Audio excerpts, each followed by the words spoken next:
राधे राधे दोस्तों, हर हर महादेव। आप लोग कैसे हैं? जानते हैं आप लोग स्वस्थ होंगे, मस्त होंगे, अपने अपने कामों में व्यस्त होंगे।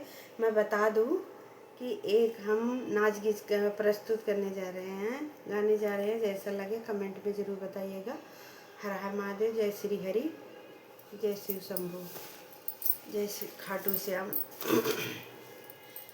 ऊंचे कुआं नवा कनीच बजगति अपनिया भर गईले न।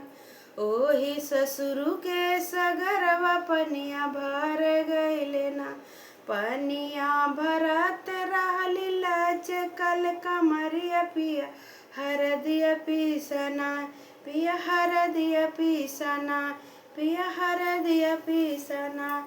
होला कमरो बिच दरदिया पिया हरदिया पीसना, होला कमरो बिच दरदिया पिया हरदिया पीसना। ऊंचे कुआं नवा कनीच बजगतिया पनिया भार गईले ना। ओही भसुरु के सगरवा पनिया भार गईले ना।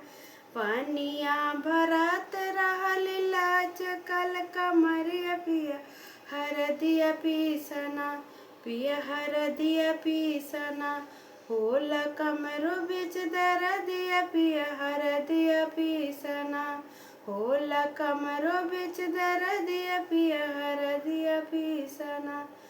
ऊंचे कुआं नवा कनीच बजगतिया पिया हरदिया पीसना, होला कमरो बिच दरदिया पिया हरदिया पीसना।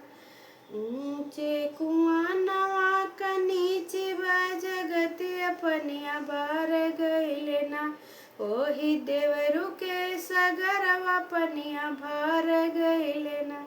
पनिया भरत रहली लचकल कमरिया पिया हरदिया पीसना, पिया हरदिया पीसना। होला कमरो बिच दरदिया पिया हरदिया पीसना, होला कमरो बिच दरदिया पिया हरदिया पीसना।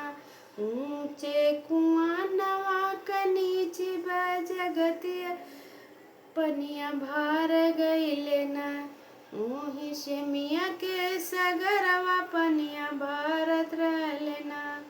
पनिया भरत रहले लचकल कमरिया पिया हरदिया पीसना, होला कमरो बिच दरदिया पिया हरदिया पीसना। ऊंचे कुआं नवा कनीच बजगतिया पनिया भार गईले ना। पनिया भार गईले ना। होला कमरो बिच दरदिया पिया हरदिया पीसना। हेलो दोस्तों, मेरा गाना कैसा लगा कमेंट में ज़रूर बताइए।